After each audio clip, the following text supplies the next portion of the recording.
కవి, నేను చెప్పేది జాగ్రత్తగా విను. నేను సిటీకి ఇటువైపు ఉన్నాను, నువ్వు అటువైపు ఉన్నావు.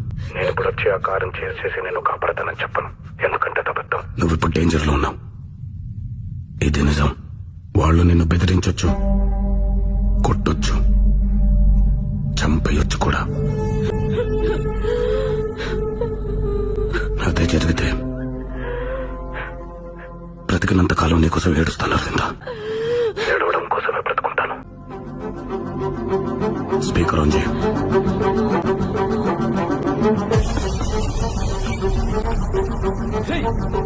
ఫోన్లో మాట్లాడుతోందా?